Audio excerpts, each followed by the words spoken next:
Assalomu alaykum hurmatli tinglovchilar. Bugungi bizning mavzuyimiz byudjet va byudjetdan tashqari mablag' topish va ularni rag'batlantirishga yo'naltirish. Hammangizga ma'lum, byudjet ikki tomonlama yo'naltiriladi. Birinchisi bu byudjet mablag'lari, albatta byudjet mablag'lari bizda yo'naltirilgan tarzda olib boriladi va uni biz boshqa joyga yo'naltira olmaymiz. Va ikkinchisi byudjetdan tashqari mablag'.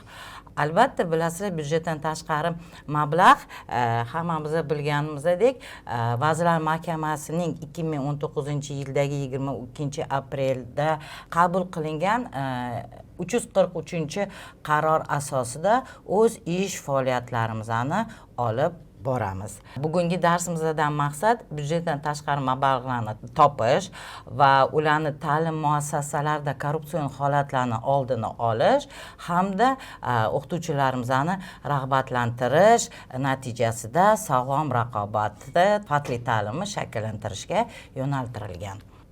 Bugungi rejamiz byudjet va byudjetdan tashqari mablag'larni topishga oid normativ huquqiy hujjatlarni ko'rib chiqish, byudjetdan tashqari mablag'larni topish manbalarini ko'rib chiqish, byudjetdan tashqari topilgan mablag'larni rag'batlantirishga yo'naltirish hamda byudjetdan tashqari topilgan mablag'larni moddiy texnika bazasini rivojlantirish uchun yo'naltirish. Byudjet mablag'larini to'g'ri yo'naltirish albatta bu mavjud imkoniyatlardan foydalangan holda o'qituvchilarni rag'batlantirish, xodimlardan bor imkoniyatlardan foydalanish.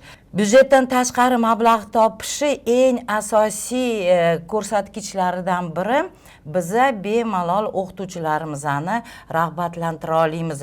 Shu bilan bir qatorda o'qituvchilarimizni qancha ko'p rag'batlantirib, ularga motivatsiya bersak, shuncha ularni orasida sog'lom raqobat shakllantirib, ta'limli sifatimizni rivojlantirib boramiz. Shu bilan bir qatorda moddiy texnika bazasini rivojlantirish ham ta'lim sifatini oshirishdagi yana bir bor imkoniyat. Bundan ko'rinib turibdiki, biz qancha o'qituvchilarimizga motivatsiya bersak, shunchalik bizani ta'lim sifatimiz oshib boradi. Motivatsiya bu o'zi nima? Bitta insonni bir narsa qilish uchun undovchi ta'sir kuch. Demak, bizada byudjetdan tashqari mablag' bo'lsa, biz ularni rag'batlantirishga yo'naltirsak, albatta ta'lim sifatini oshirish imkoniyatlari ko'payadi. Albatta 343-qaror bo'yicha ishlashi o'ziga xos mexanizmlari mavjud. Kelaylik hozir bu mexanizmlarni biz birma-bir ko'rib chiqamiz. Misol uchun biz maktabimizda qo'shimcha ta'limni shakllantiramiz. Albatta bilasizlar, qo'shimcha ta'lim davlat ta'lim standartini bajarib bo'lgandan keyin kun ikkinchi yarmida qo'shimcha ta'limni boshlashimiz mumkin bo'ladi. Qo'shimcha ta'lim nimadan iborat? Bu bizning to'garaklarimiz, fan to'garaklari, sport to'garaklari dan iborat bo'ladi. Shu misolda biz amalga oshirish mexanizmini birma-bir ko'rib chiqamiz. Birinchi bo'lib biz buyurtmachilardan ariza olamiz. Ota-ona biz uchun buyurtmachi. Shuning uchun har qanday ishni boshlashdan oldin biz ota-onalardan arizalarni olamiz. Keyingi jarayonimizda kuzatuv kengashi tomonidan yillik rejalar tasdiqlanadi. Demak, bizning ish rejamizni kuzatuv kengashi tasdiqlaydi, direktor bilan kelishadi. Uchinchi jarayonimiz ana tayyor bo'lgan ish reja asosida endilikda biz o'qituvchilarimizni ishga qabul qilib olamiz va ular bilan fuqarolik shartnomalari tuziladi. Albatta 343-qarorda ko'rsatilgan. Avvalambor siz maktabingizga maktabingiz ichidagi eng zo'r o'qituvchilarni ishga jalb qilasiz. Agarda bu o'qituvchilar sizga yetmasa, qoniqmasa, siz tashqaridan o'qituvchilarni qabul qilishingiz mumkin bo'ladi. Ana u tashqaridan keladimi, o'qituvchingiz o'zingiz maktabingizdan bo'ladimi, bu pedagoglar bular bilan hammasi bilan fuqarolik shartnomalari tuziladi. Mana endi keyingi jarayonga o'tsak. Keyingi jarayon bu badal pulini tasdiqlash. Hammangiz bilasiz, badal pulini tasdiqlashda nimalarga e'tibor berish kerak? Avvalambor atrof muhitda shifti, qancha o'qituvchilarga oylik berishingiz, qanaqa to'garaklarni ishlashi, necha soatdan to'garaklar bo'lishi, hammasini hisob kitob qilgan holda, e'tiborga olgan holda, badal puli kuzatuv kengashi bilan kelishgan holda direktor tomonidan tasdiqlanadi. Mana endi sizda ish reja tayyor bo'ldi. Ish reja asosida siz o'qituvchilaringizni ishga qabul qilib oldingiz. Badal pulini tasdiqladingiz va endilikda biz eng oxirgi 5-jarayonga o'tamiz. Bu buyurtmachilar bilan shartnomalarni tuzish. Buyurtmachilar bilan shartnoma 2 nusxadan tuziladi. Bir nusxasi ota-onalarga beriladi, bir nusxasi maktabda qoladi. Ana shartnomalarda e'tibor qaratish kerak bo'lgan joylari bor.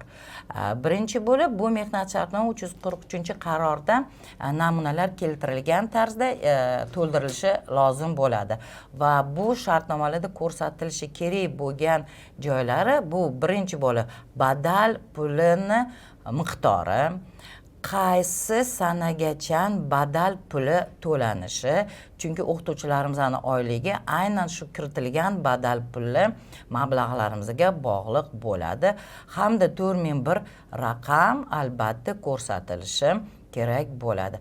Ana quyidagi shartnomalarni ham ota-onalar bilan kelishib to'ldirib bo'lgandan keyin, demak bizning maktabimizda aynan shu ish faoliyatlarimizni olib borishimiz mumkin bo'ladi. Yana shu yerda aytib o'tish joizki, 343-qaror asosida naqd pul olish qat'iy man etiladi. Hamma mablag' 4001 raqamga, hisob raqamlariga tushiriladi va shu hisob raqamlar orqali o'qituvchilarning oyliklariga, mukofotlariga yo'naltiriladi.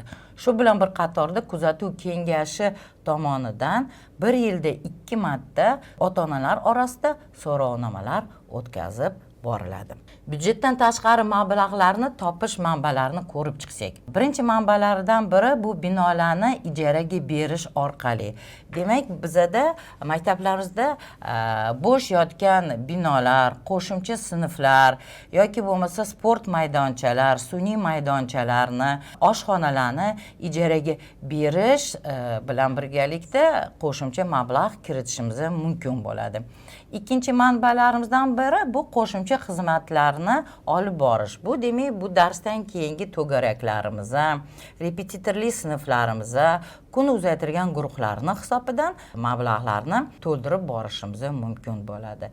Shu bilan bir qatorda yashil xo'jalik orqali bu bo'sh yotgan yerlarimizni, hovlilarimizda ko'pchilik maktablarda yer maydonlarimiz juda ham katta bo'ladi. Ana shu yer maydonlarda issiqxonalarni tashkil qilish natijasida mavsumiy gullarni ko'chatini yetishtirish, daraxt ko'chatlarini yetishtirish natijasida mablag' kiritishimiz mumkin bo'ladi va eng oxirgisi bu xalqaro grantlar, homiylar mablag'lari bilan biz o'z byudjetdan tashqari hisob raqamlarimizni to'ldirib borishimiz mumkin bo'ladi. Pullik ta'lim xizmatlarini afzallik taraflarini ko'rib chiqsak, albatta bu yerda o'ziga xos afzallik taraflari juda ham ko'p.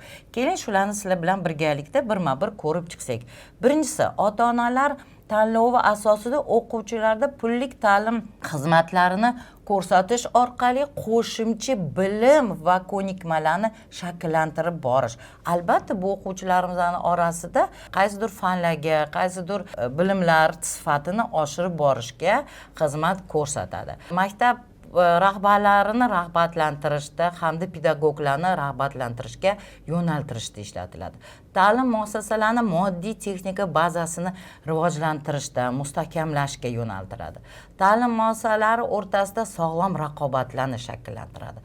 Ta'lim muassasalari talablarini aynan shu muassasaga bo'lgan talablarini oshirib boradi ota-onalarning orasida va eng afzali va hozirgi paytda bizga juda ham zarur bo'lgan omillardan biri ta'lim muassasalarida asossiz pul yig'imlarini to'xtatadi hamda korrupsion holatlarni oldini oladi. 343-qaror asosida bu yig'ilgan mablag'larni qanaqa qilib va nimalarga yo'naltirishimiz mumkinligini hozir sizlar bilan bir ko'rib chiqamiz. Qarorda ko'rsatib o'tilganidek, barcha tushgan mablag'larning 10% direktori rag'batlantirishiga yo'naltiriladi. 50% kam bo'lmagan mablag' esa o'qituvchilarni oylik maoshini berishga, hisobchiga hamda byudjetdan tashqari mablag' bilan shug'ullanuvchi direktor o'rinbosariga rag'batlariga yo'naltiriladi.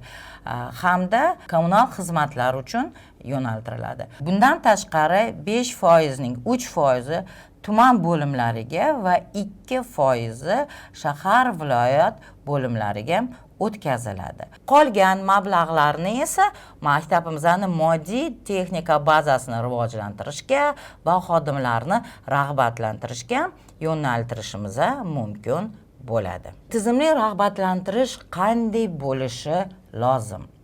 Agarda biz tizimli rag'batlantirish adolatli, haqqoniy, shaffof, ishonchli, obyektiv tarzda olib borsak, albatta bizning maktabimizda sog'lom raqobat shakllantiriladi.